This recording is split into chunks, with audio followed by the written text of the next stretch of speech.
Cancer is in my bones, lymph nodes, and bowels. But I do not want to be a burden on anyone, and I'm simply looking for a quiet, safe place to end my days. That is the heartbreaking request that 61-year-old Diane has made on a Kijiji ad.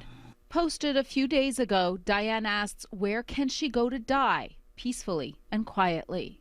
I am quite the loner and would prefer to end my days quietly and on my own. The response to her ad has been overwhelming. Over 40,000 views in just a few days. I'm tough otherwise. It's like I can handle this, but when I read these and I see these responses, it's just overwhelming.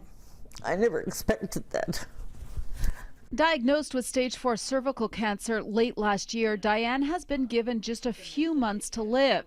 She has only a small pension, and with no savings and no eligibility for disability benefits, she says she doesn't want to be a burden on her elderly parents. You know, I have my bad days, and those are the days I don't want anybody around. I'm just fine by myself. And she has already received more than 150 replies from people offering her a place to stay. There was one, they own a motel, and they have an apartment next door to the motel, and they're on like 6 acres of land. There have been many similar replies. Retired gentleman, he says he has an inn on Lake Superior. He says it's closed, but more than welcome for me to go there.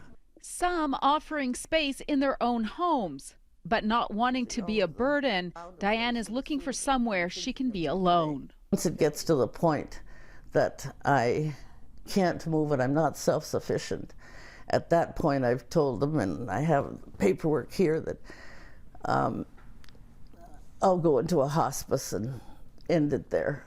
Diane says she had no symptoms of sickness before her diagnosis, and although 20 years of tests had shown abnormal cells, she says there was no follow-up, and that is one message she hopes she can share before she goes.